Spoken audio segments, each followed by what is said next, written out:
भगवान महावीर की वाणी के आधार पर और अन्य ऋषियों मुनियों और अन्य धर्म शास्त्रों के आधार पर मैं आपको धर्म का वास्तविक स्वरूप समझाने का प्रयत्न कर रहा हूँ। धर्म लोक और परलोक में सुख देता है, शांति देता है और रक्षा करता है। परलोक में भी वो सद्गति प्रदान करता है। ये बातें जिस प्रकार शास्त्रों में पढ़ी जाती हैं उसी प्रकार मैं आपको समझाने का प्रयास कर रहा हूँ।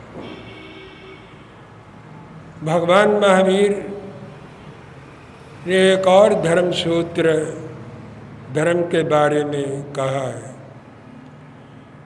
लभंति विमला भोय लभंति सुर संपया लभंति पुत्र मित्रम च एगो धम्मो न लब्बाहि। भगवान महावीर ने कहा, व्यक्ति को जीवन में सुख साधन प्राप्त हो जाते और कभी कभी पुण्यों के प्रताप से उसे स्वर्गीय सुख भी मिल जाते। पुत्र मित्र भाई बांधव सगे संबंधी ये भी व्यक्ति को मिल ही जाते, लेकिन ये सब पदार्थ सुख साधन और संबंध मिल जाने के बाद ज़रूरी नहीं है कि उसे धर्म की भी उपलब्धि हो। धर्म बड़ी कठिनाई से मिलता है, बड़ी मुश्किल से व्यक्ति धर्मनिष्ठ होता है और धर्म बड़ी कठिनाई से उसके जीवन में उतरता है। आप सोचेंगे हमें धर्म मिला हुआ है, हम हर रोज़ धर्म करते हैं, भक्तामृत पढ़ते हैं, कल्याण मंदिर पढ़ते हैं, सामायिक करते हैं, नवकार मंत्र का पाठ भी कर ही लेते हैं। धर्म हमको मिला है जन्म से और हम कुछ ना कुछ धर्म भी कर लेते हैं।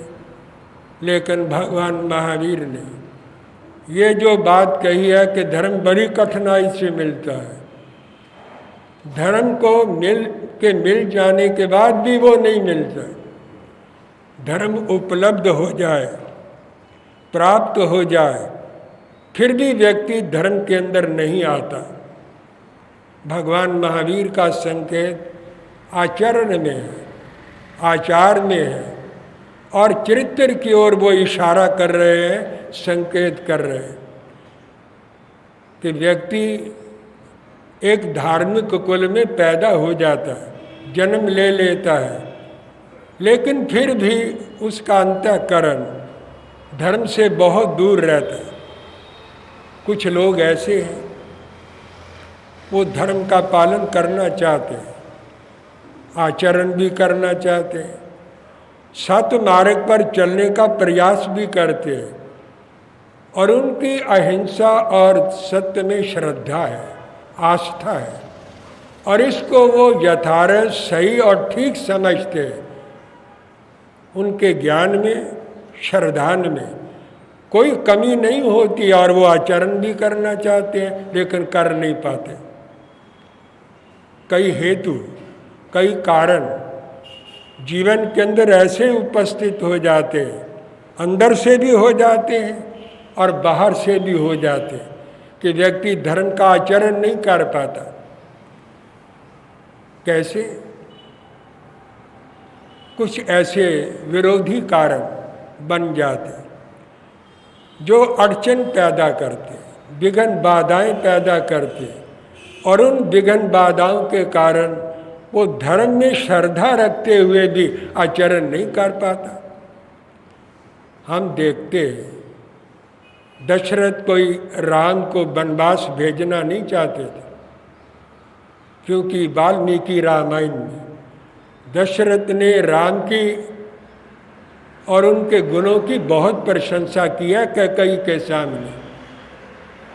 वे उसे राज्य तिलक देना चाहते थे और उसे वनवास कहाँ देना चाहते थे, लेकिन दशरथ को धर्म नहीं करने दिया कैकेयी ने।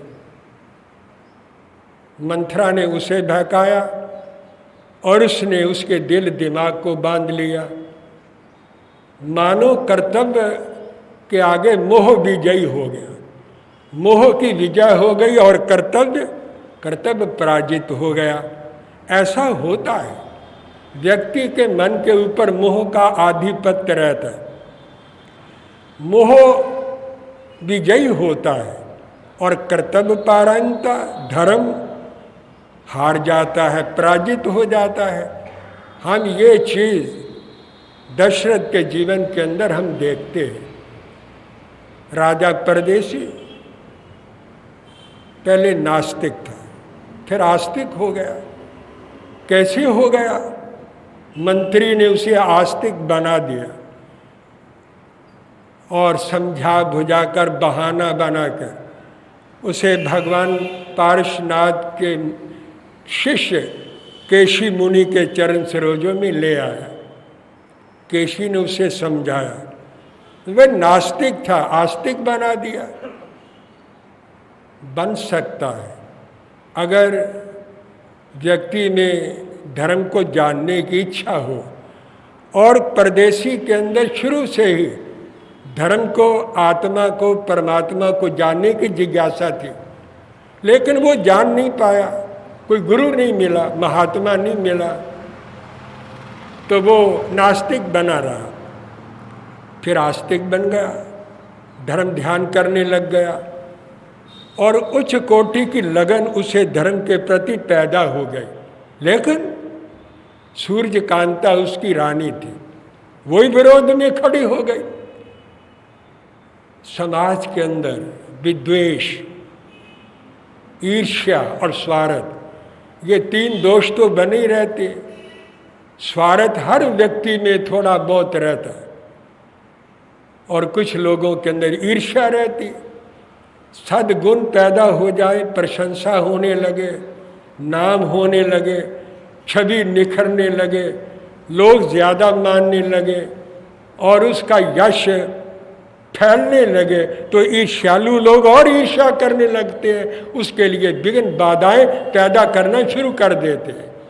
वो जो संयम का, तप का, धर्म का जो पालन कर रहा होता है, उसके अंदर और वो कांटे बखेरने लगते हैं और उस व्यक्ति को धर्म के मार्ग पर चलना मुश्किल हो जाता है।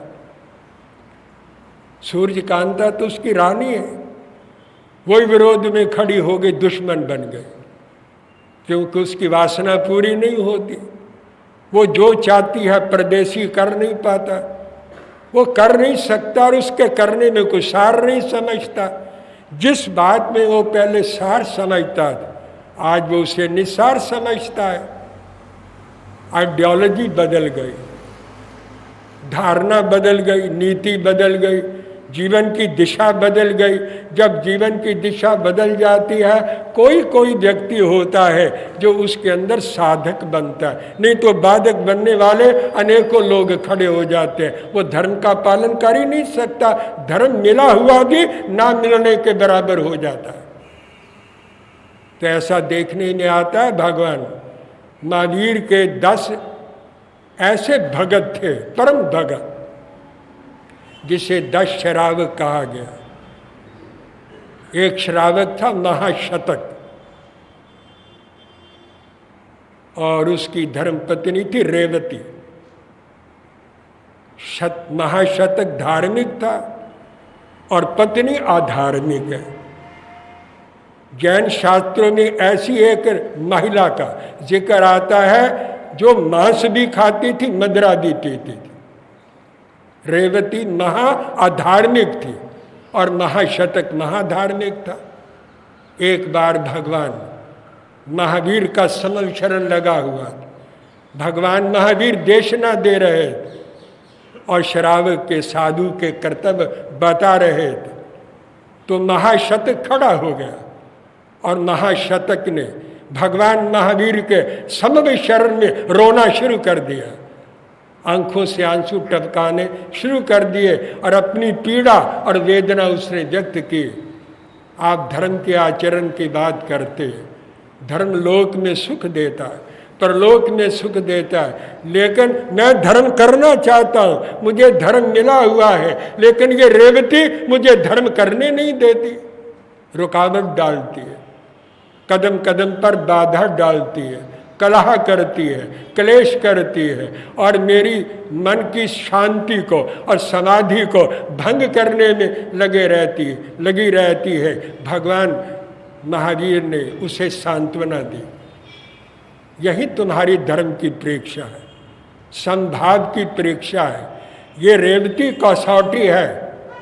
ये समझो कि ये तुम्हारे समभाव की परख कर रही है और तुम्हें धर्म में कितनी लगन है, कितना श्रद्धान है, कितनी श्रद्धा है और तुम कितने दृढ़ हो धर्म के अंदर। ये रेवती मानो तुम्हारी परीक्षा करने में लगी हुई है। महाशतक तुमने इस परीक्षा के अंदर उत्तीर्ण होना है, तुमने पास होना है। इसके प्रति द्वेष मत करो। ये बाधक है, लेकिन इस बाधा को भी दूर करके धर्म के मार्ग पर चलना है। महाशतक चला, लेकिन हर व्यक्ति महाशतक की तरह बलवान नहीं हो सकता, कमजोर होता है, कमजोर पड़ जाता है, मोह के आगे घुटने टेक देता है और श्रद्धा परास्त हो जाती है। इसलिए भगवान महावीर ने कहा, स्वर्गीय भोग मिल जाते, सुख साधन मिल जाते, पुत्र मित्र भाई बांधव सगे संबंधी ये सब मिल जाते हैं। गौतम एगो धम्मो न लभ्यहि, एक धर्म प्राप्त नहीं होता, मिल भी जाए तो उसे आचरण में लाना बहुत कठिन हो जाता है। यही बात भगवान बुद्ध कह रहे। सब्बे वन्ना अधम्मट्ठा पतंती निरंग अधो, सब्बे वन्ना विसृज्यन्ति कृत्वा धम्ममुत्तमम्। भगवान बुद्ध ने भी यही बात धर्म के बारे में कही है। जितने वर्ण हैं, 4 वर्ण हैं, ब्राह्मण क्षत्रिय वैश्य और शूद्र। एक युग था, ब्राह्मण अपने आप को सर्वश्रेष्ठ कहते, आज भी कहते, लेकिन पहले बोलबाला ज्यादा था और निम्न वर्ग का के लिए कोई द्वार विकास का खुला हुआ नहीं था। न जीवन के उन्हें अधिकार दिए गए थे, न वो ले सके। जब एक वर्ग प्रभुत्व पकड़ लेता है तो दूसरा वर्ग कमजोर रह ही जाता है। यही कारण है भगवान महावीर के 14,000 साधु बन गए, 36,000 साधवियां बन गए। कैसे बन गई? वो लोग बन गए जो दुखी थे, जो सामाजिक वातावरण से बहुत खेद खिन्न थे, दुखित थे, परेशान थे। भगवान महावीर ने अपने उस चतुर्विध संघ का दरवाजा खोल दिया सबके लिए। उन्होंने कहा कोई बड़ा नहीं है, कोई छोटा नहीं है धर्म के सामने। धर्म चारों वर्णों का उद्धार करता, लेकिन इसे ग्रहण करने की जरूरत है और इसे ग्रहण करके कोई भी पवित्र हो सकता है, कोई भी शुद्ध हो सकता है। अग्नि ये नहीं देखती कि मैं किसके चूल्हे में जल रही। अग्नि खाना बनाएगी। गरीब का खाना भी अग्नि बनाएगी और अमीर का खाना भी बनाएगी। मिट्टी जो है अमीर का भवन भी बनाएगी और मिट्टी से गरीब की झोंपड़ी भी बन सकती है। और पानी अमीर की प्यास भी बुझाता है और गरीब की प्यास भी बुझाता है। जैसे पानी, जैसे अग्नि, जैसे मिट्टी, जैसे ठंडी ठंडी हवा के झोंके जब चलते हैं तो अमीर ही मजा ले सकते, क्या उन्हीं के शरीर को राहत मिलती है, उन्हीं ही वो जो हवा थपथपाती है और राहत देती है। क्या गरीबों के शरीर को वो हवा राहत नहीं देती? जरूर देती है। वो सत के लिए बराबर है, बिल्कुल समान है। भगवान महावीर और बुद्ध ने दोनों ने ये बात उस युग में कही कि धर्म सत के लिए है, ये कोई ब्राह्मण के लिए विशेष नहीं है, क्षत्रिय और वैश्य के लिए विशेष नहीं है, और इससे किसी शूद्र जाति को, निम्न जाति को इससे महरूम और वंचित नहीं किया जा सकता, क्योंकि आत्मा सबकी बराबर है। जाति अलग है, कोला अलग है, लेकिन ये विधान मानव के बनाए हुए, ये मनुष्य के बनाए हुए विधान है। ये विधान ईश्वर ने नहीं बनाए, ये देवी देवताओं ने नहीं बनाए, ये ऊपर की शक्तियों ने विधान नहीं बनाए, ये तो आपके बनाए हुए विधान है। आपके हाथ में बागडोर है, आपके हाथ में सत्ता है, आपके हाथ में अधिकार है। आप अपने अनुकूल आप वातावरण बना लेते हैं और दूसरों को आप इग्नोर कर देते, उपेक्षित कर देते हैं, लेकिन ये ईश्वरीय विधान नहीं है। भगवान महावीर ने इन रीति रिवाजों के ऊपर कुठाराघात किया। हर व्यक्ति नहीं कर सकता, हर व्यक्ति प्रवाह के विरोध में नहीं चल सकता, सभी प्रवाह के अनुकूल चलते, लेकिन प्रवाह के विरोध में कोई महान व्यक्ति चलता है जो दुनिया की गालियां खा सकता है, अपमान के थपेड़े सहन कर सकता है और निंदा चुगली बर्दाश्त कर सकता है, और समाज के विरोध में और समाज को बदलने के लिए महावीर चल सकते हैं। बुद्ध चले और महावीर भी चले, और उन्होंने उस वक्त समाज के बहुत बड़े बड़े विरोधों को सहन किया, लेकिन समाज के अंदर सत्य की प्रतिष्ठा करना उनके जीवन का एक लक्ष्य था। अगर सत्य की प्रतिष्ठा नहीं हुई तो धर्म का ठीक स्वरूप समाज को कैसे समझाया जा सकता है। उन्होंने समझाया, और एक सूत्र उन्होंने कहा, कम्मुना बम्बनो होई। जाति से कोई ब्राह्मण नहीं होता, मैं नहीं मानता। कुल से कोई क्षत्रिय नहीं होता या ब्राह्मण नहीं होता, वैश्य नहीं होता, ना कोई शूद्र छोटा होता। कम्मुना बम्बनो होई, कम्मुना होई खत्यो, कम्मुना वायसो होई शुद्धो हवई कम्मुना। कर्म से ब्राह्मण होता है, कर्म से क्षत्रिय होता है, कर्म से वैश्य होता है, और कर्म से व्यक्ति शूद्र होता है। जो उच्च कोटि का कर्म करता है वही ब्राह्मण है, चाहे उसकी जाति छोटी है, कुल छोटा है, लेकिन आचरण बड़ा है, उसके आचरण के अंदर धर्म है, सत्य है, तो वो बड़ा है। चाहे उसकी जो जाति छोटी है, क्या कीचड़ में से कमल पैदा नहीं होता? कमल कोई आकाश में पैदा होता है?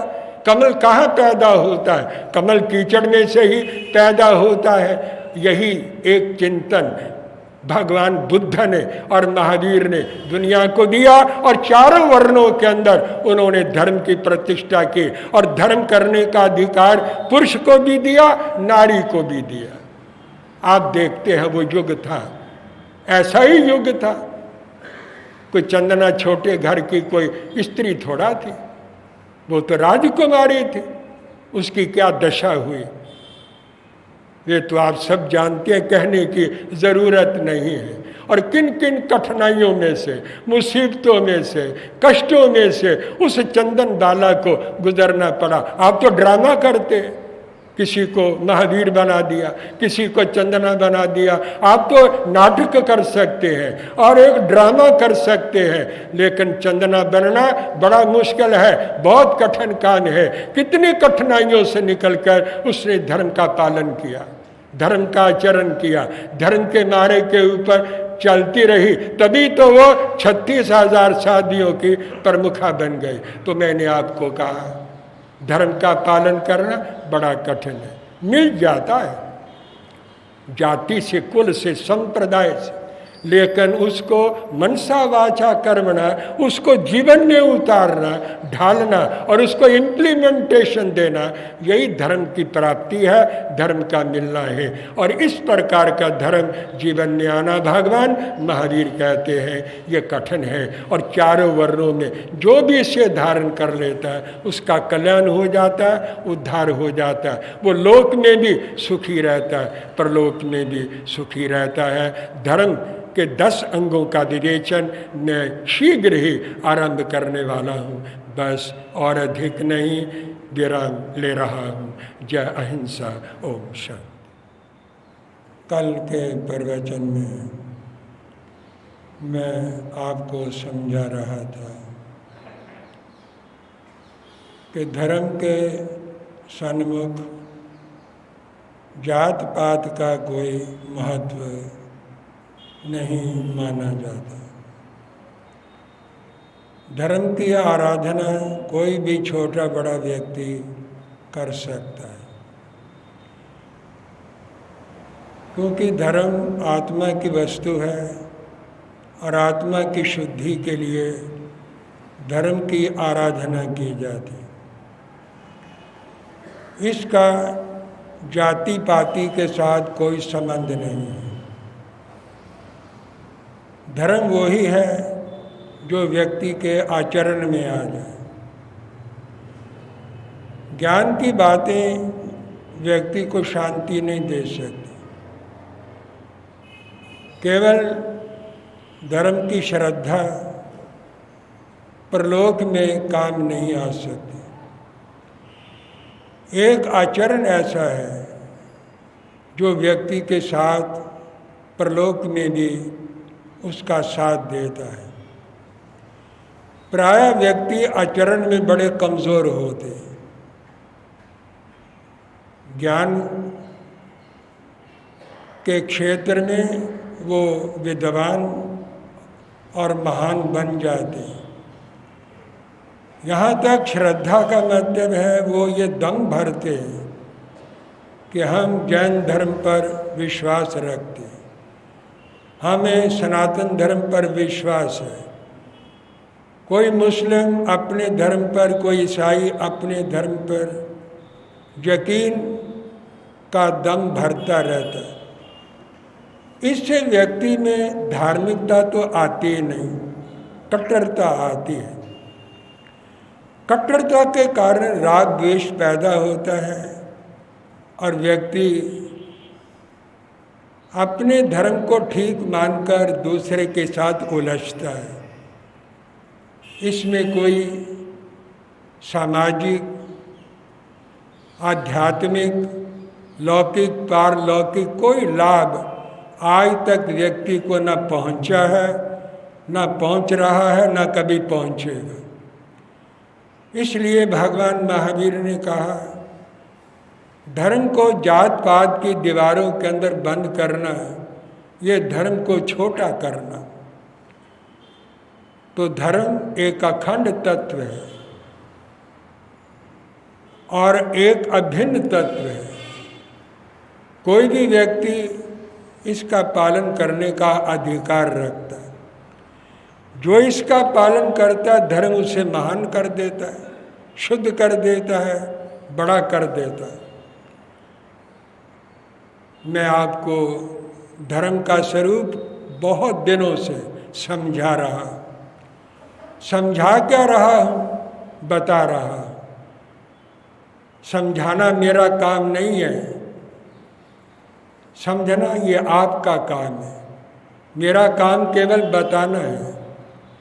अगर आप कुछ समझना चाहते हैं तो समझेंगे।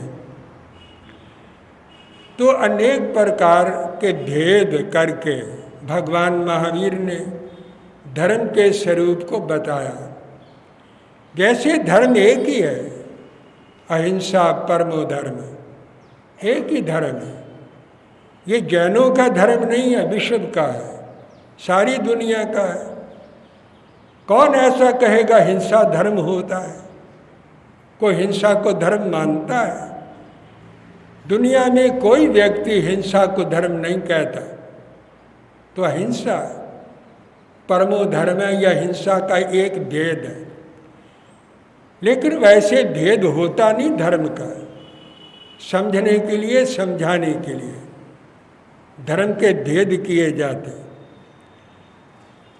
तो ये धर्म का एक भेद हो गया। धर्म के दो भेद दिए, आगार धम्मे चैव अनगार धम्मे चैव। भगवान महावीर ने ठाणांग शास्त्र में कहा, स्थानांग सूत्र में, कि धम्मे दुव्ये प्रणत है। धर्म दो प्रकार का है, आगार धम्मी चैव अनगार धम्मी चैव। गृहस्थ का धर्म, मुनि का धर्म। वैसे गृहस्थ का धर्म, मुनि का धर्म कोई अलग नहीं होता, एक ही होता है, लेकिन आश्रम भेद से धर्म के दो रूप बना करके समझाए गए कि गृहस्थी किस प्रकार से गृहस्थ में रहकर धर्म का आचरण कर सकता है, और मुनि जो त्यागी है, निवृत्ति मार्ग का पथिक है, मुमुक्षु है, और परम पद मोक्ष को प्राप्त करने के लिए जिसने घर बार छोड़ा है और जिसने सब सारी दुनिया छोड़ दी है, तो उस मुनि का क्या धर्म है? वो कैसे मोक्ष को प्राप्त कर सकता है? भगवान महावीर ने जो 5 महाव्रत उसके लिए बताए वो मुनि का धर्म हो गया, और आपके अनुव्रत गृहस्थ का धर्म हो गया। गृहस्थी भी मोक्ष को प्राप्त कर सकता है, कभी साधु नहीं करता। जो साधु है वो सर्वश्रेष्ठ है, लेकिन जो केवल बाहर से साधु है उससे वो गृहस्थी अच्छा है। जो अंदर से सच्चा गृहस्थी है वो उस साधु से अच्छा है। तो गृहस्थी भी मोक्ष के लिए, शांति के लिए ही साधना करता है। वो पैसेंजर ट्रेन है, छोटे छोटे स्टेशनों को अटेंड करती है, सभी मुसाफिरों को लेती है। वो शताब्दी नहीं है, मेल नहीं है, तो छोटे छोटे स्टेशनों को इग्नोर करके आगे बढ़ जाती है। मुनि का धर्म मेल ट्रेन की तरह है, शताब्दी की तरह है। वो छोटे छोटे स्टेशन अटेंड नहीं करता, वो तो तीव्र गति से अपने संयम के मार्ग पर मनसा वाचा कर्मणा आगे बढ़ता है। लक्ष्य उसका भी है, पैसेंजर का और शताब्दी का लक्ष्य एक ही रहता है, लेकिन वो जल्दी पहुंच जाती है और वो जरा धीरे धीरे आगे बढ़ करके अपनी मंजिल पर पहुंचती है। गृहस्थी का धर्म भी उसी परम पद के लिए, और साधु का लक्ष्य भी उसी के लिए है।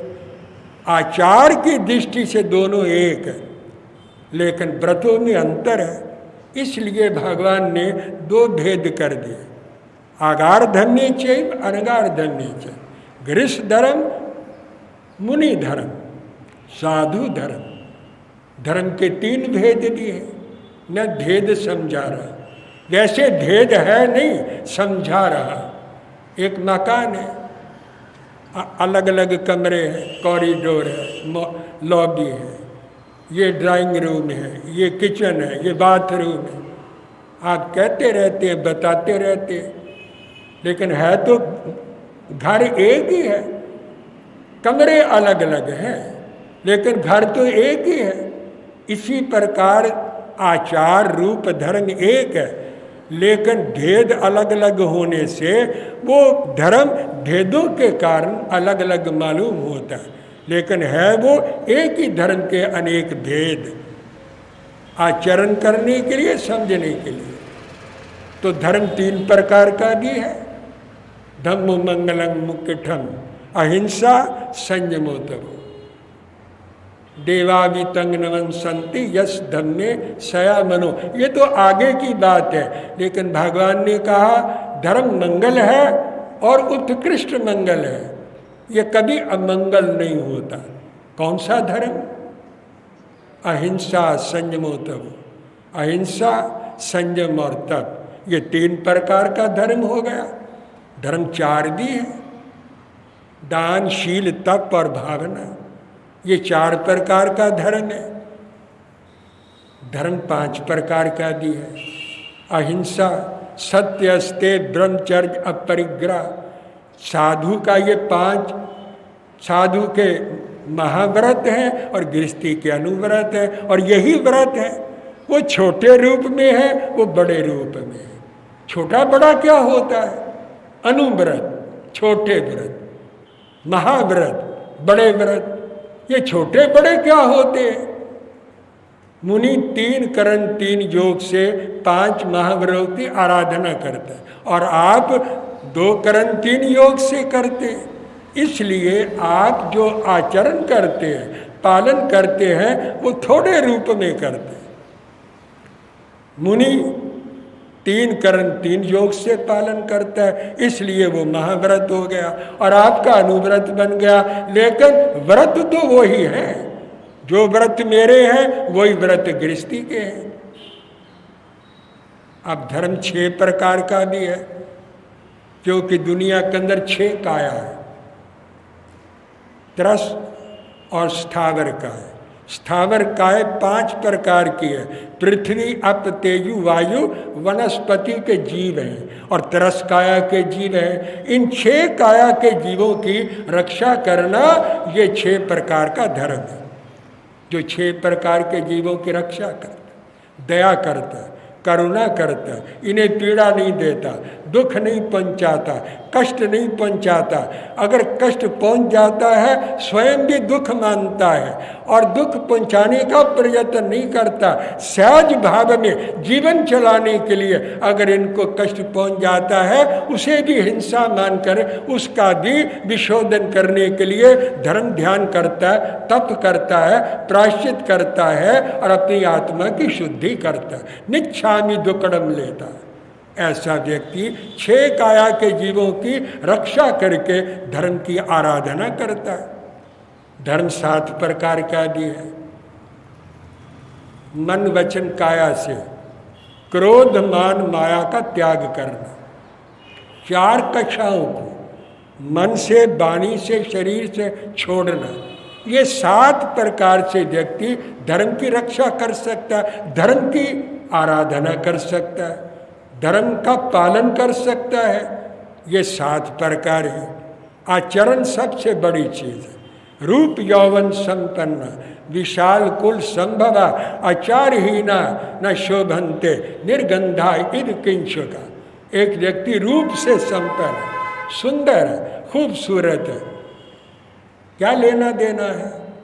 शरीर के सौंदर्य में क्या रखा है? सुंदरता में क्या रखा है? सीरत के हम कोला में सूरत हुई तो क्या, सुर्खो सफेद ये मिट्टी की मूरत हुई तो क्या। है तो मिट्टी, सबने मिट्टी में मिल जाना है, सबने कब्र में चले जाना है, सबने चिता के ऊपर जल जाना है। क्या रूप है और क्या बेरूप है, कोई चीज सुंदर नहीं है। शास्त्र ने कहा सत्यम शिवम सुंदरम, जो सत्य है वो शिव है और वही सुंदर है। जो सत्य है वो शिव है। शिव का मतलब मंगल है, शुभ है, कल्याणकारी है, आनंददायक है और वही सुंदर, वही सुंदर चीज है जिसका परिणाम सुंदर है। जो सामने से देखने में सुंदर है वो सुंदर नहीं।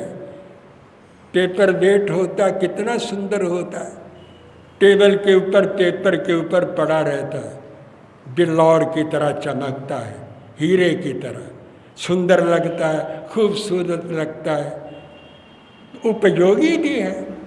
अगर आमने सामने बैठे हुए 2 व्यक्ति लड़ पड़े, झगड़ा कर ले, वाद विवाद होने लग जाए, हाथापाई तक नौबत आ जाए, गाली गलौज तक बात बढ़ जाए, तो वही पेपर वेट उठाकर एक दूसरे के ऊपर मार देते, एक दूसरे के ऊपर फेंक देवे, तो वो कितना सुंदर होगा, कितना अच्छा लगेगा।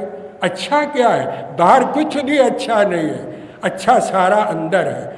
बाहर कुछ भी बुरा नहीं है, अच्छा सारा बुरा सब बाहर है। आत्मा के अंदर जो चीज चली जाती है वो सब अच्छा ही अच्छा है, शुभ ही शुभ है, मंगल ही मंगल है, क्योंकि धर्म का वही केंद्र है। और जो मन तक रहता है, चित्त तक रहता है, बुद्धि तक रहता है, इंद्रियों के विषयों तक रहता है, वो कोई सुंदर नहीं है, वो तो असुंदर ही असुंदर है। और उस सुंदर से कभी भी असुंदरता पैदा हो सकती है। तो मैं आपको बता रहा, 4 कषा मन वचन काया से कोई अगर पालन करता, इनका त्याग करके, इनका नियंत्रण करके, इन्हें अपने वश में करके अगर वो इसका पालन करता है तो ये शिव है, मंगल है, सुंदर है, ये सबसे सुंदर है। सत्यम शिवम सुंदरम। तो रूप यौवन संपन्न विशाल कुल संभव। कोई व्यक्ति रूपवान है, बड़े कुल में पैदा हो गया, बड़ी जाति में पैदा हो गया, इससे क्या होता है? आचारहीना न शोभन्ते। अगर धर्म नहीं, सत्य नहीं, आचरण नहीं, धर्म की आराधना नहीं, तो वो कभी भी कुल और उसका रूप रंग शोभा नहीं पा सकता। क्योंकि किंशुक का फूल बड़ा सुंदर होता है, लेकिन उसके अंदर कोई खुशबू नहीं होती, गंध नहीं होती, सुरभि नहीं होती। वो किंशुक का फूल किसी को अच्छा नहीं लगता। तो सत्य और धर्म और आचार जीवन का सौरभ है, यही जीवन की सुगंध है। तो 7 प्रकार से भी हम इस धर्म की आराधना कर सकते हैं, 8 प्रकार से भी कर सकते हैं। मैं प्रकार बता रहा हूँ, भेद बता रहा हूँ। 1 भेद से लेकर 8 तक मैं पहुँच गया हूँ। 8 भेद, 5 समिति 3 गुप्ति। 5 समितियाँ हैं, ईर्जा समिति, भाषा समिति, ऐसा समिति, आदान समिति और प्रस्थापना समिति। ये 5 समितियाँ हैं। विवेक पूर्वक चलना, विवेक पूर्वक बैठना, विवेक पूर्वक बोलना, विवेक पूर्वक चीज़ का आदान प्रदान करना, और जो मल मूत्र है और व्यर्थ की चीज़ें हैं, जो फोकड़ चीज़ें हैं, कूड़ा कचरा है, उसको फेंकते समय विवेक से काम लेना, विवेक पूर्वक फेंकना। विवेक क्या है? मैंने बहुत से लोगों को देखा झाड़ू देते हैं। किसी ने मेरे से पूछ लिया धर्म कब होता है? मैंने उसको कह दिया धर्म तो झाड़ू देते भी हो सकता है, रोटी पकाते भी धर्म हो सकता है। बोला वो कैसे हो सकता है? अगर झाड़ू देते धर्म हो सकता है तो सामाई करने की क्या जरूरत है? मैंने कहा कभी कभी सामाई करने से धर्म नहीं होता, झाड़ू देते हुए व्यक्ति धर्म कर लेता है। विवेक पूर्वक झाड़ू देता है, किसी जीव जंतु को कष्ट ना पहुँचे, तकलीफ ना पहुँचे, और सारा कूड़ा कचरा वो कोने में इकट्ठा कर देता है। जो जीव जंतु होते भी हैं वो भी अपने आप ही उसमें से निकलकर अपने अपने स्थान पर चले जाते।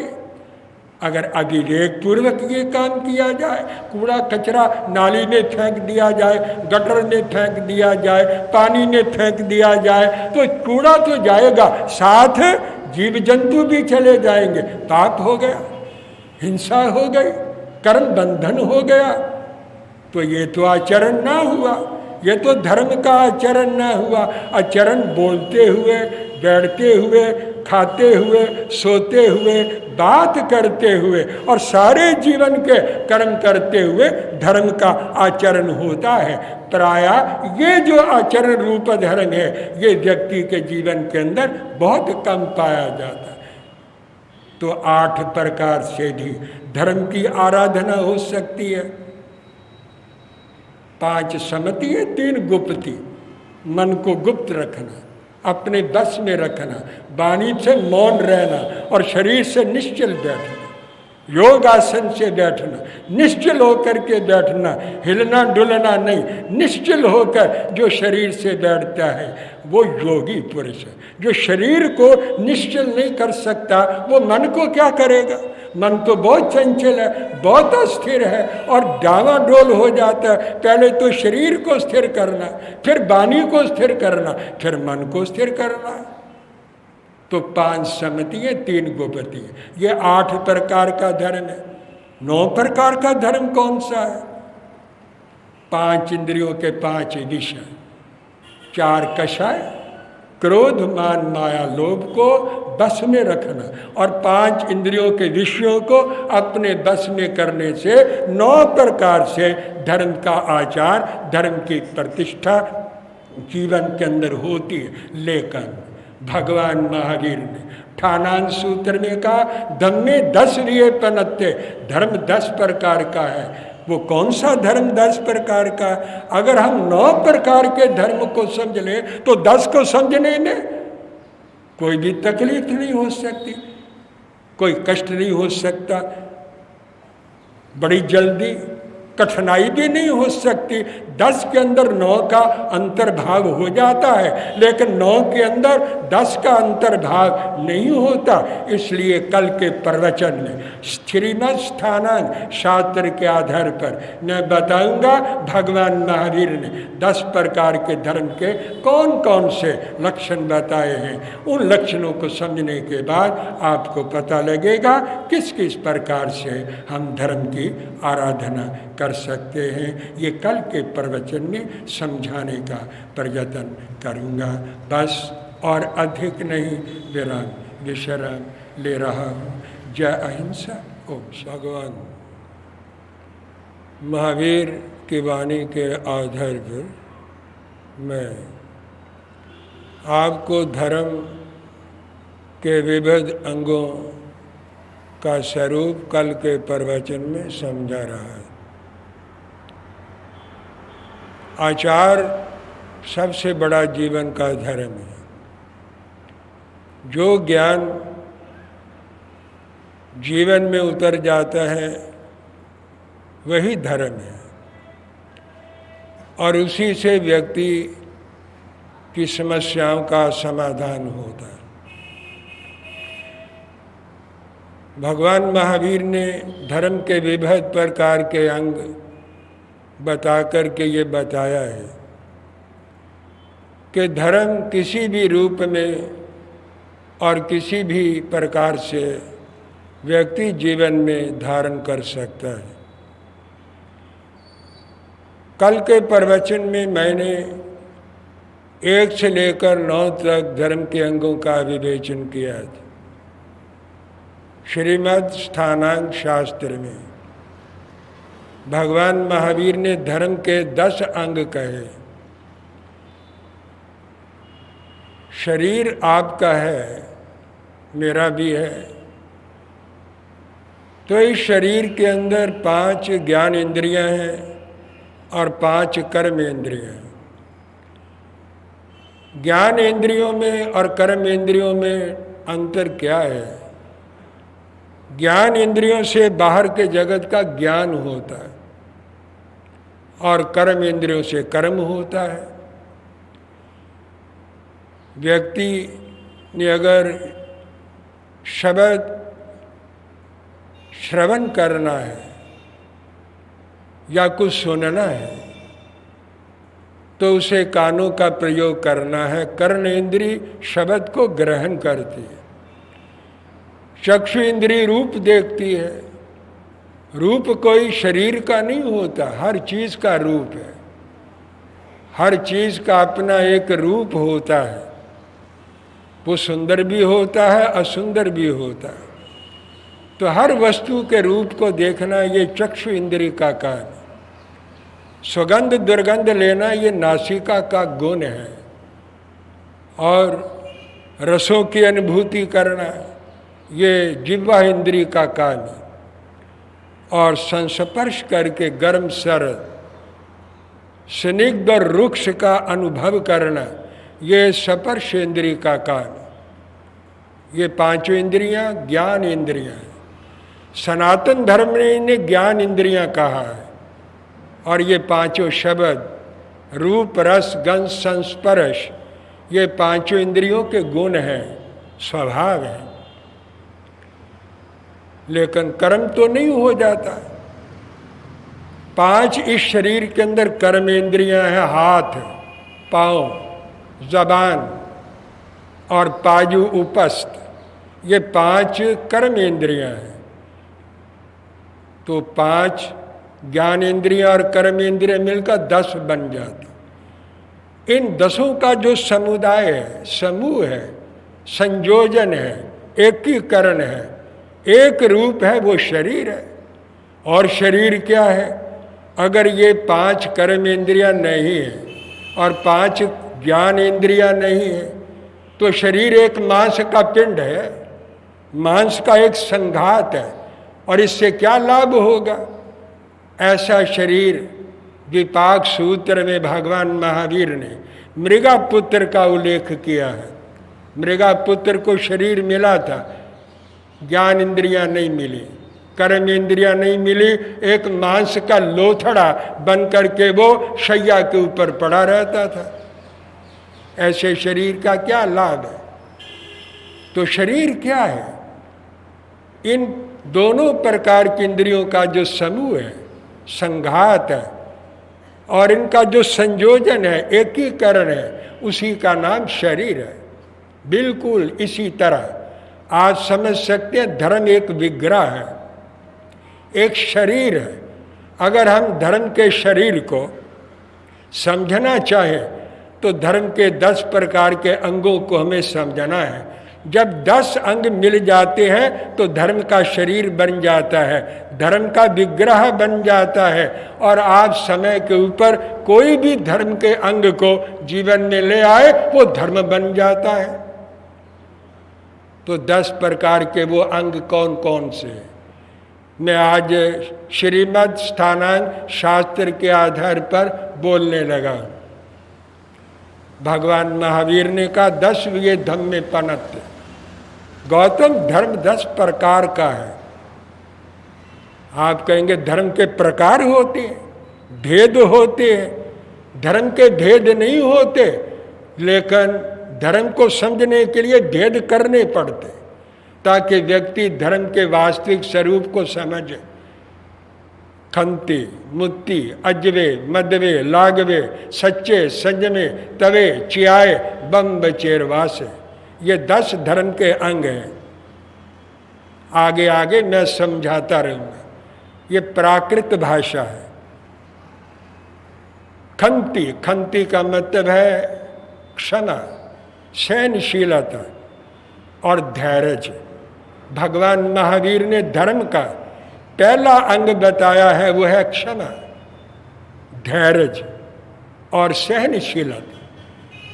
जो व्यक्ति धर्म का एक अंग धारण कर लेता, दूसरा भी आ जाता, तीसरा गुण भी उसके अंदर जुड़ने लगता है। ये जितने 10 अंग हैं इंटरकनेक्टेड है, इंटरलिंक्ड है, ये एक दूसरे के साथ बंधे हुए हैं। एक गुण आए तो दूसरा भी गुण जीवन में आने लगता है, एक गुण चला जाए तो दूसरा भी गुण चला जाता है। आप इन 10 धर्म के अंगों में से अगर एक भी अंग अगर जीवन में ले आते हैं, आचरण में ले आते हैं, व्यवहार में ले आते हैं, तो आपके जीवन के अंदर धीरे धीरे धर्म के 10 अंग जो है वो धीरे धीरे उतरने लगेंगे और आप धर्मात्मा बन जाएंगे। तो पहला धर्म का अंग है खंती। खंती का अर्थ है क्षमा, धैर्य, सहनशीलता। इसके 3 अर्थ किए जा सकते। क्षमा, जो व्यक्ति सहनशील है वो क्षमा नहीं चाहता। सहनशील व्यक्ति गलती करता ही नहीं, भूल करता ही नहीं। कभी कर्म योग से हो जाए तो बात अलग है, वो तो सहन करता है, टॉलरेट करता है, बर्दाश्त करता है। गलती हमेशा असहिष्णु लोग करते, जिनके अंदर सहनशीलता नहीं होती, वो लोग भूल कर जाते, गलती कर जाते और फिर क्षमा मांगते। सहनशील व्यक्ति चाहता ही नहीं कि उससे कोई क्षमा मांगे, उसने तो सहन ही कर लिया है, टॉलरेट ही कर लिया, हजम कर गया है, उसने तो दूसरे की गलती को डाइजेस्ट कर लिया है और भूल ही गया है। वो नहीं चाहता कि दूसरा को क्षमा मांगे, लेकिन क्षमा मांगने वाला अपनी शुद्धि के लिए, अपने आप को पवित्र करने के लिए, अपना प्रायश्चित करने के लिए वो क्षमा याचना करता है। सहनशील व्यक्ति को क्षमा की कोई जरूरत नहीं। महावीर ने कभी चाहा कि मेरे से कोई क्षमा मांगे, गवाला क्षमा मांगे, संगम देवता क्षमा मांगे, गौशालक मेरे से क्षमा याचना करे, जामाली क्षमा करे, क्षमा मांगे, ऐसा भगवान महावीर ने कभी सोचा ही नहीं, कभी चाहा नहीं, कभी इच्छा भी नहीं की, क्योंकि उन्होंने तो बर्दाश्त ही कर लिया, सहन ही कर लिया और भूल ही गए जिसने कोई गलती की उसे भूल गए, लेकिन क्षमा मांगने वाला अपनी आत्मा की शुद्धि के लिए, कर्म बंधन को काटने के लिए और आगे के लिए कर्म फल से बचने के लिए और इस लोक के अंदर शांति पाने के लिए और अपनी प्रतिष्ठा, अपना सम्मान और अपने यश को सुरक्षित करने के लिए और महान बनने के लिए वो क्षमा मांगता है। लेकिन सहनशील व्यक्ति सहन कर लेता। इसके दो मतलब हैं, सहनशीलता, धैर्य। धीरता बड़ी जरूरी चीज है। धैर्य धरती है। भगवान महावीर ने कहा पुण्य समो मुनि हवेजा, मुनि को पृथ्वी की तरह होना चाहिए। पृथ्वी पर लोग थूक देते, कूड़ा कचरा डाल देते, बहुत कुछ करते, लेकिन पृथ्वी कभी कभी नाराज नहीं होती। उसको भी अन्न देती है, उसको भी वृक्ष देती है, उसको भी फल देती है, उसको भी घास देती है, उसको भी सरसब्जा देती है और उसे दुनिया के अंदर धरती पर रहने के लिए जगह देती है। पृथ्वी कभी नाराज नहीं होती। इसीलिए मुनि को, एक महात्मा को पृथ्वी की तरह होना चाहिए। जैसे पृथ्वी नाराज नहीं होती किसी व्यक्ति से, ऐसे मुनि को इसी प्रकार सहनशील होकर के धरती की तरह इस दुनिया के अंदर रहना चाहिए।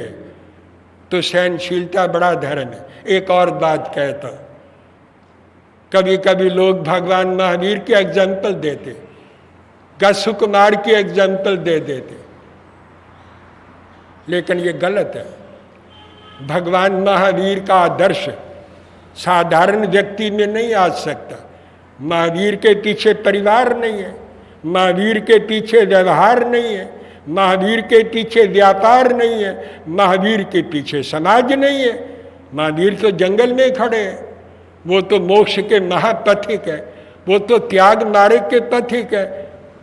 उनके अंदर उच्च कोटि की क्षमा हो सकती है, लेकिन एक वो व्यक्ति जो समाज में रहता है, परिवार में रहता है, व्यापार करता है और अच्छे और बुरे लोगों के बीच में रहता है, कमेंट्री करने वाले, ऐसे ही शिक्षा देने वाले, ऐसे ही दूसरों को समझाने वाले, ज्ञान लेने वाले नहीं, ऐसे ही एडवाइस करने वाले लोग दुनिया के अंदर बहुत रहते हैं। और कटु बोलने वाले भी रहते हैं, कठोर बोलने वाले लोग भी रहते हैं, द्वेषी भी रहते हैं, ईर्ष्यालु भी रहते हैं। और उस व्यक्ति ने समाज चलाना है, परिवार चलाना है, व्यवहार चलाना है। अगर वो महावीर की तरह क्षमाशील बन जाएगा, परिवार नहीं चला सकता, समाज नहीं चला सकता, व्यवहार नहीं चला सकता, फिर तो त्यागी बनना पड़ेगा। महावीर का आदर्श साधारण व्यक्ति के सामने नहीं रखा जा सकता। हाँ, उसे ये बताया जा सकता है कि अगर महावीर इतने क्षमाशील थे, इतने सहिष्णु थे, तो कम से कम आपको थोड़ा बहुत अपने जीवन के अनुरूप तो क्षमाशील होना ही चाहिए। ये तो कहा जा सकता है, लेकिन महावीर तो वो बन नहीं सकते, उनका आदर्श उनके जीवन के अंदर नहीं आ सकता है। लेकिन सहनशीलता जाती क्यों है, ये प्रभावित क्यों होती है, व्यक्ति उत्तेजित क्यों होता है, क्यों बर्दाश्त नहीं करता? कारण क्या है? भगवान महावीर ने हर बात की एक्सप्लेनेशन दी है, व्याख्या की है, विवेचन दिया है, हर बात का प्रतिपादन किया। लेकिन शास्त्रों के पन्ने उल्टा करके देखने की जरूरत रहती है। शास्त्र खोलेंगे नहीं तो ज्ञान क्या होगा? अगर शास्त्र देता, अगर ज्ञान देने बैठकर वो भी लोगों की समझ में नहीं आता, समझ ही नहीं सकते क्या बोला जा रहा है, क्या समझाया जा रहा है। वो तो मोटी मोटी बातें देखते हैं, लेकिन अंदर तक जाने की शक्ति उन्हीं लोगों में होती है जो शास्त्रों के पन्नों को उल्टा करके शास्त्रों को पढ़ते हैं। तो भगवान महावीर ने हर चीज कही है कि ये सहनशीलता जाती क्यों है? क्रोध के कारण। जिस व्यक्ति में जितना ज्यादा क्रोध होता है, आवेश होता है, उसके अंदर उतनी कम सहनशीलता होती है। क्रोध आता क्यों है? मोहनीय कर्म के प्रभाव से। व्यक्ति के अंदर जितना मोह होता है, ममता होती है, उतना उसे क्रोध आता है।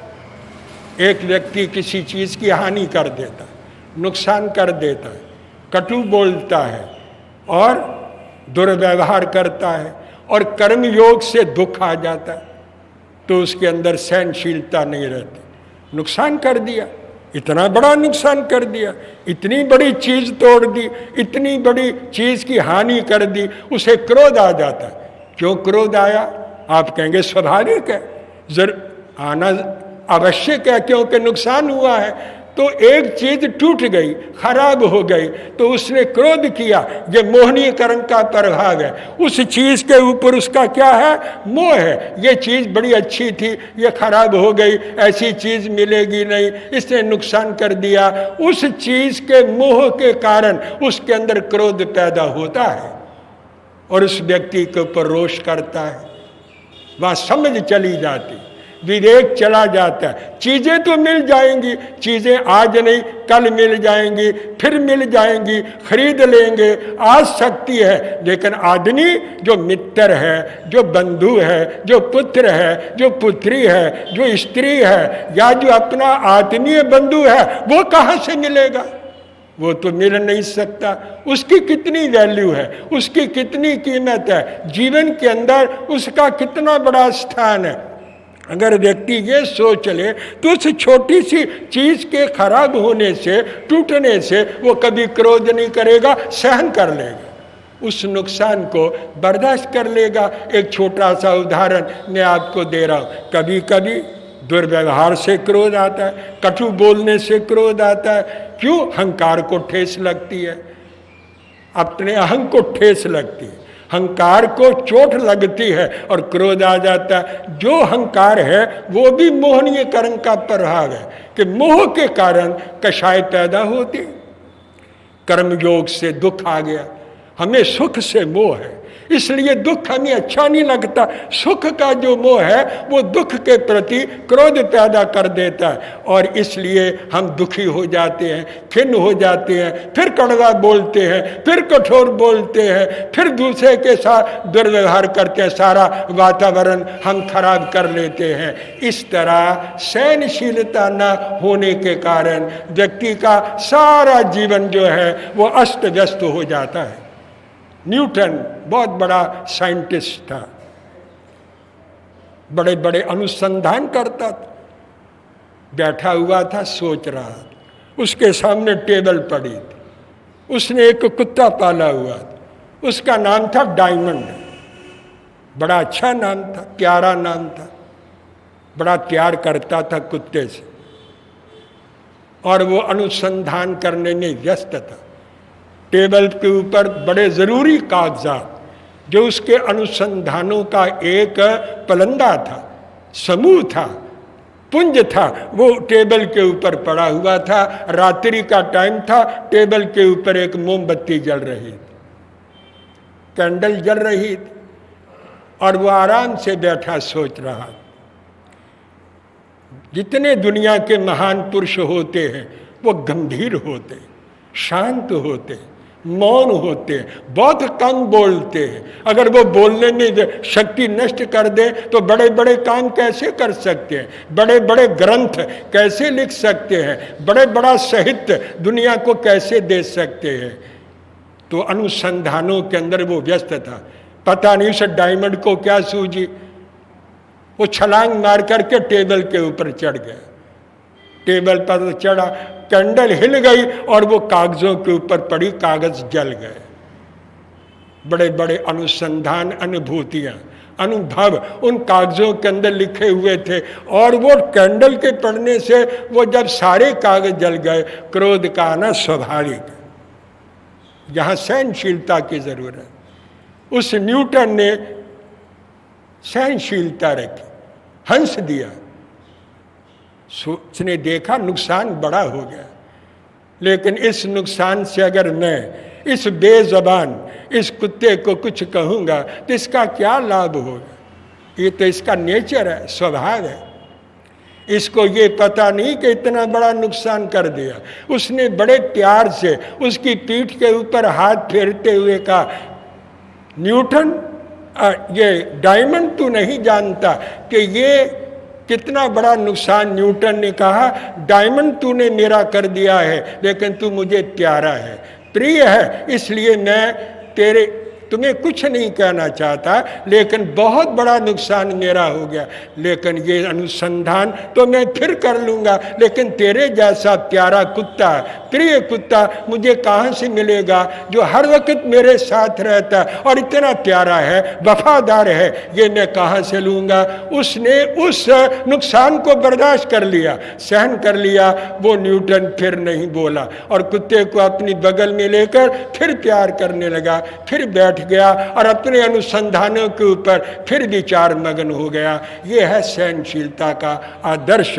इस प्रकार अगर व्यक्ति जीवन के हर फील्ड में सहनशील बन करके चले तो वो बड़े बड़े काम भी कर सकता है, अपने जीवन को शांति से चला सकता है और हम उसे धार्मिक भी कह सकते हैं और वो धर्मात्मा बन सकता है। मैंने धर्म का पहला अंग शुरू किया है खंती, क्षमा, धैर्य, सहनशीलता। इसका विवेचन मैं अगले प्रवचन में फिर करने का और प्रयत्न करूँगा ताकि इस अंग को आप अच्छी तरह समझकर अपने जीवन में उतार सकें। बस विराम विश्राम ले रहा हूँ। जय अहिंसा। ओम शांति। भगवान महावीर की वाणी के आधार पर मैं धर्म के लक्षणों की विवेचना आपको समझा रहा। व्याख्या और विवेचना करने का अर्थ होता है कि हम सर्वांग पूर्ण ढंग से और अच्छी तरह धर्म के स्वरूप को धर्म के अंगों के माध्यम से हम समझ सकें, अवगत कर सकें। जो चीज़ समझ में आती है उसी का आचरण और पालन व्यक्ति कर सकता है अगर करना चाहे तो। केवल बाहर से ऊपर से स्वयं को धार्मिक मान लेने से कोई व्यक्ति परलोक में धार्मिक नहीं हो सकता।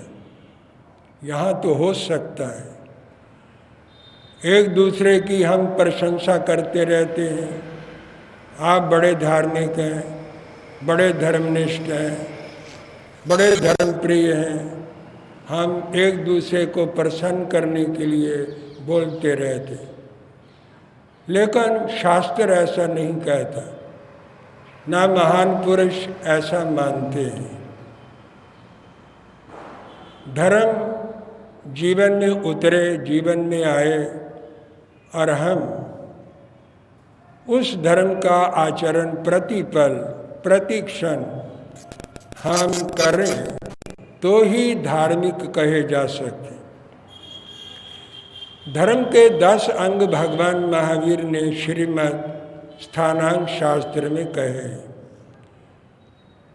धर्म के पहले अंग का स्वरूप मैं आपको कल कहा। धर्म का पहला अंग है खंती। खंती का अर्थ है क्षमा, धैर्य, सहनशीलता। जिस व्यक्ति में क्षमा का गुण है, जो धैर्य रखता है और सहिष्णु है, सहनशील है, दूसरे के द्वारा किए हुए दुर्व्यवहार को, बोले हुए दुर्वचन को और दूसरे के द्वारा होने वाली हानि को और प्रकृति के इस परांगण में कर्म योग से आने वाले कष्ट को, दुख को जो समभाव पूर्वक शांति पूर्वक सहन कर लेता है, भगवान महावीर ने उसको धार्मिक कहा है। इसका पालन हर व्यक्ति नहीं कर सकता। जीवन के 2 मार्ग हैं, एक निवृत्ति मार्ग है, एक प्रवृत्ति मार्ग है।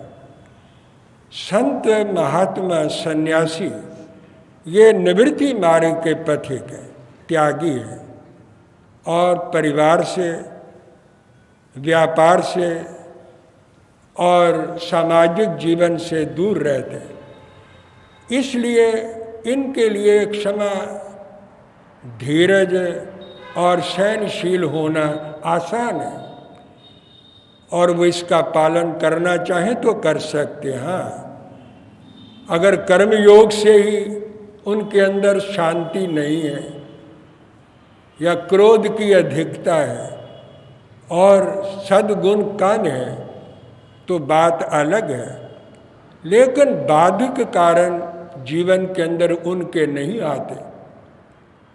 भगवान महावीर से गौतम ने एक प्रश्न इसी के संबंध में पूछा था, कोह विजयनं भन्ते जीवे किं जाना है। जो व्यक्ति क्रोध को जीत लेता है उसे क्या लाभ होता है। सबसे पहला लाभ तो व्यक्ति को अपने को होता है, दूसरे को लाभ तो बाद में पहुंचता है।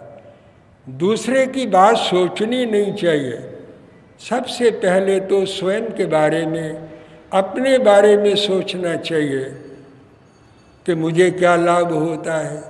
तो भगवान महावीर ने कहा, जो व्यक्ति क्रोध पर विजय पा लेता है, जीत लेता है और क्रोध को अपने अधीन कर लेता है, उसे क्या लाभ होता है। भगवान ने इसका उत्तर देते हुए कहा, को विजयनं खंतिं जना। जो व्यक्ति क्रोध को जीतता है वो सहिष्णु हो जाता है, उसके अंदर सहनशीलता आ जाती है, धीरता आ जाती है, धैर्य आ जाता है और वो अपने अपराधियों को माफ कर देता है, क्षमा कर देता है। उनके दोषों को हृदय के अंदर धारण करके प्रतिशोध, प्रतिकार करने का भाव नहीं रखता।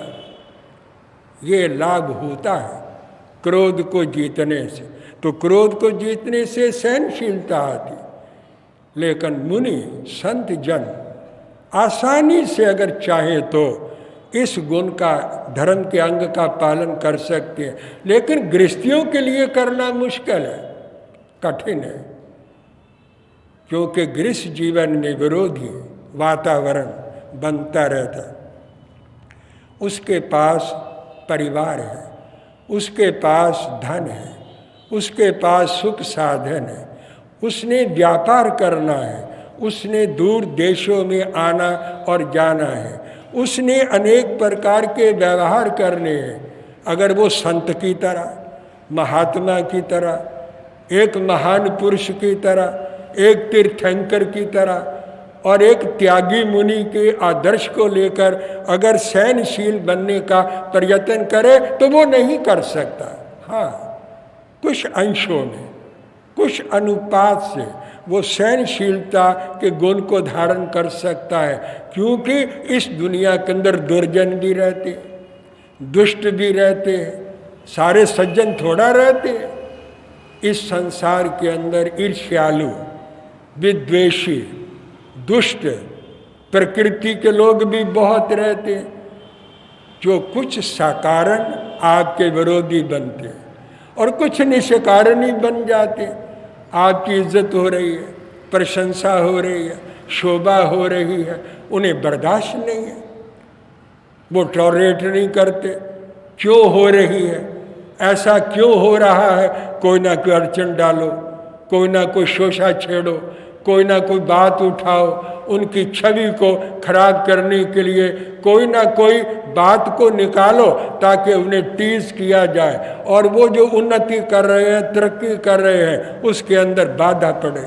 ऐसे भी लोग होते हैं। आप क्या करेंगे, क्योंकि प्रकृति, स्वभाव सबका अलग अलग होता है। और वो लोग जो सहनशील बन के रहना चाहते, सहिष्णु बन के रहना चाहते, उनको रहने नहीं देते। कोई ना कोई अड़चन, कोई ना कोई बाधा वो उत्पन्न करते रहते हैं, कोई ना कोई झगड़ा, क्लेश वो पैदा करके उनकी शक्तियों को रचनात्मक कामों से हटाकर विध्वंसात्मक कामों की तरफ मोड़ने का प्रयत्न करते हैं। क्या किया जाए? तो भगवान कहते हैं फिर धीरज रखा जाए, सहनशीलता रखी जाए, सहिष्णु बन के रहा जाए, लेकिन देश काल को देख के रहना पड़ेगा। क्योंकि कभी कभी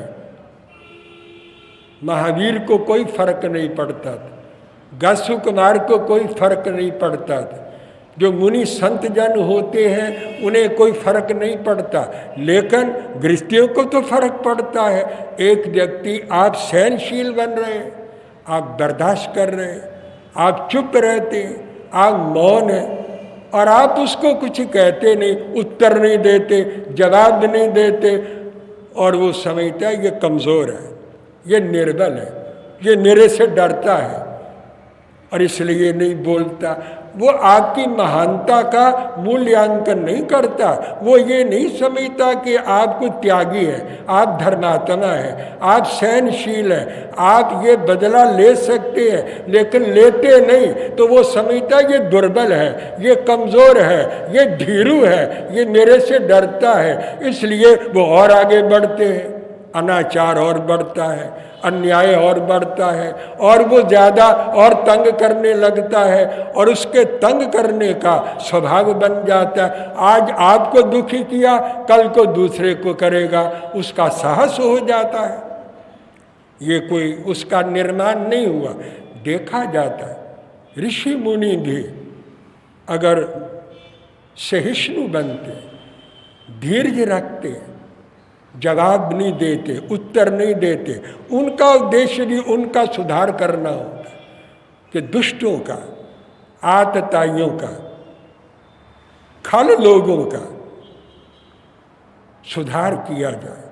वो अपने त्याग से, आदर्श से उनका सुधार करना चाहते हैं, लेकिन समाज के अंदर कानून प्रधान होता है, व्यवहार प्रधान होता है। कभी कभी आतताई को दंडित भी करना पड़ता है, भय भी दिखाना पड़ता है, आंख भी दिखानी पड़ती है, कभी उनके साथ कठोर व्यवहार भी करना पड़ता है ताकि वो सन्मार्ग के ऊपर रहे और हमारी शालीनता को, आपकी धार्मिकता को और आपकी सहनशीलता को कमजोरी ना समझे।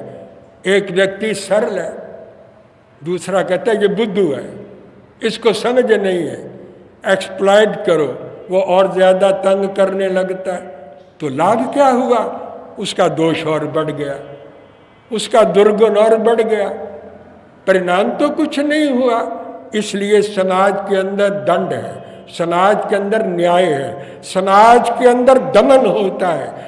दुष्टों का दमन करना ये भी धर्म की रक्षा के लिए कभी कभी परिस्थितियों के देख करके कभी कभी जरूरी हो जाता है, लेकिन मुनि लोग आध्यात्मिकता के प्रभाव से दुष्टों को सुधारते हैं। वो दमन नहीं करते, लेकिन समाज के अंदर दमन होता है, दमन करके उनका सुधार किया जाता है और उन्हें बुराइयों से रोका जाता है। वहाँ सहनशीलता का ज़्यादा मूल्य नहीं होता, वहाँ पर तो मूल्य होता है केवल उनको सुधारने का। जिस किसी उपाय से, जिस किसी तरीके से वो गलत रास्ते से हट करके ठीक रास्ते के ऊपर आ जाए, वही उपाय धर्म उपाय होता है, उसी को धर्म कहते हैं। समाज के अंदर सहनशीलता का अर्थ क्या है?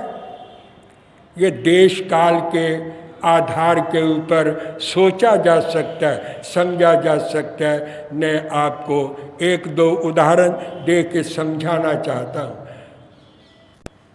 शास्त्र ने एक बात कही है, खंति सूरा अरिहंता, तप सूरा अनगारा, दान सूरा वैश्रवण और युद्ध सूरा वासुदेवा। जो अरिहंत होते हैं वो क्षमाशील है, उनमें अत्यंत क्षमा होती है, वे दूसरे के बारे में गलत सोचते ही नहीं, पापी के बारे में सोचते ही नहीं, हानि करने वाले के बारे में सोचते ही नहीं कि वो मेरी कोई हानि कर रहा है, क्योंकि मेरा तो उनका कुछ होता ही नहीं, दौलत है ही नहीं, धन है ही नहीं, परिग्रह है ही नहीं, घर बार है ही नहीं, और शरीर नश्वर समझते हैं। महान पुरुष अपने शरीर को नाशमान समझते हैं, शरीर को नश्वर समझते हैं, और मान अपमान का कोई ख्याल नहीं है। मान अपमान से महान पुरुष ऊपर रहते हैं। विरोधी करेगा क्या? धन तो है ही नहीं महान पुरुषों के पास, लेगा क्या? और शरीर नश्वर है, वो क्या करेगा? आत्मा अविनाशी है, वो क्या बिगाड़ेगा? इसलिए वो ये सोचकर किसी विरोधी का प्रतिकार नहीं करते, बल्कि उसे सहन करते हैं और अपने सद्गुणों का विकास करते हैं। महान पुरुषों का यही काम है।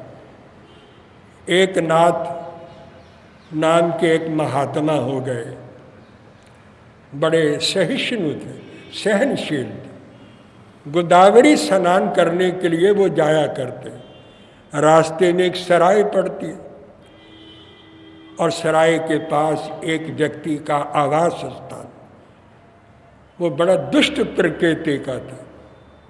जो भी व्यक्ति गोदावरी में स्नान करने के लिए जाता था उसको वो तंग किया करता, परेशान करता। एक नाथ महात्मा भी वहाँ से गोदावरी स्नान करने के लिए जा रहे थे। उसने अपने घर की खिड़की से पानी का कुल्ला उनके ऊपर फेंका, जबकि वो गोदावरी स्नान करके आ रहे थे। जूठे पानी का कुल्ला जब किसी के ऊपर फेंका जाए और जो बाहर की शुद्धि को महत्वपूर्ण समझता है वो क्रुद्ध होगा ही होगा। लेकिन उस महात्मा ने शांति रखी, उसे कुछ कहा नहीं, दोबारा स्नान करने के लिए चले गए। फिर जब वापस वो आए उसने उनके ऊपर फिर कुल्ला डाल दिया। कम से कम 108 बार वो स्नान करके लौटे और उस दुष्ट ने, पापी ने 108 बार उसके ऊपर पानी का कुल्ला करके डाला। आखिर वो पराजित हो गया, उसे पश्चाताप हुआ, उसका तरंग बदला, परिवर्तन हुआ, जीवन में मोड़ आया कि कहाँ तो ये महान पुरुष और कहाँ मैं, कितना अंतर है। इनमें तो क्रोध का लेश भी नहीं है। 108 बार आना और फिर स्नान करने के लिए जाना, और स्नान करके फिर आना कोई कम नहीं है। लेकिन 108 बार ऐसा मेरे द्वारा व्यवहार करने पर भी इन्हें कोई क्रोध नहीं आया। इतना धीरज, इतना धैर्य, इतनी शांति, उसका अंतःकरण बदला। मैं पहले भी कह चुका हूँ कि काले बादलों के अंदर भी बिजली का प्रकाश होता है। हर व्यक्ति में ज्ञान है, हर व्यक्ति में बोध है, हर व्यक्ति में प्रकाश है, लेकिन वो अज्ञान के अंदर ढका हुआ है। जब वो पर्दा उठता है तो आत्मा जागृत होती है। तो एक नाथ महात्मा ने उसका सुधार किया, उसे बदला, उसे समझाया, लेकिन अध्यात्मवाद के द्वारा। हर व्यक्ति तो ऐसा नहीं कर सकता। समाज का हर व्यक्ति इतना महान, इतना सहनशील, इतना सहिष्णु नहीं हो सकता। इसलिए समाज के अंदर देश काल को देखकर व्यवहार किया जाता है। कभी डराना पड़ता है, कभी धमकाना पड़ता है, कभी भय दिखाना पड़ता है, कभी आंख दिखानी पड़ती है, कभी दमन करना पड़ता है, कभी कानून को आगे ला करके उसको गलत रास्ते से ठीक रास्ते पर लाना पड़ता है। अगर ऐसा ना किया जाए तो फिर समाज की व्यवस्था नहीं रह सकती, और लोगों का जो जीवन है, धन माल है, वो भी सुरक्षित नहीं रह सकता, किसी की इज्जत भी सुरक्षित नहीं रह सकती। इसलिए समाज के अंदर दमन, कानून और न्याय की व्यवस्था समाज के अंदर उन लोगों के लिए की जाती है जो सीधे ढंग से किसी तत्व को और समझ ज्ञान को समझने के लिए ज़रूरी नहीं होते हैं। तो मैंने आपको समझाया सहिष्णु तो होना चाहिए। अगर आप इस प्रकार एकनाथ महात्मा की तरह सहिष्णु होकर के दूसरे को बदल सकते हैं तो बड़ी अच्छी बात है, अपनी भी रक्षा हो गई और दूसरा भी सुधर गया। लेकिन अगर ऐसा ना हो तो फिर क्या किया जाए? फिर दूसरे साधन जो समाज के अंदर अडॉप्ट किए जाते, समाज के अंदर अपनाए जाते हैं। तो अरिहंत तो क्षमावीर होते हैं और साधु तपस्यावीर होते हैं, तपवीर होते हैं, वैश्रमण देव दानवीर होते हैं और वासुदेव युद्धवीर होते हैं। वासुदेव युद्ध के अंदर निष्णात होते हैं। तो भगवान महावीर अरिहंत थे, उनकी क्षमा अनुपम थी, अद्वितीय थी, लेकिन उसका आदर्श हर व्यक्ति के जीवन के अंदर नहीं आ सकता। जितने अनुपात से, जितने अंशों में आप उस सहनशीलता को धारण कर सकते हैं और करने की शक्ति है, उसे करेंगे तो आप उतने अंशों में आप धार्मिक माने जा सकते हैं। और अगर दमन भी करना पड़े तो ये देखना है उसके पीछे आपकी भावना क्या है। अगर भावना सुधार करने की है फिर कोई दोष नहीं, अगर बदला लेने की है, प्रतिकार करने की है, उसे सताने की है, परेशान करने की है, तो फिर आपके अंदर धर्म नहीं माना जाएगा, फिर आपको भी कर्म बंधन होगा क्योंकि भावना ठीक नहीं है। तो मैं देश काल के मुताबिक कैसे हम इस धर्म के पहले लक्षण का पालन कर सकते हैं ये मैं आपको समझा रहा हूँ। इसके ऊपर अभी और बोलने की ज़रूरत है। शेष बातें फिर मैं अगले प्रवचन में समझाने का प्रयत्न करूँ। खत्म।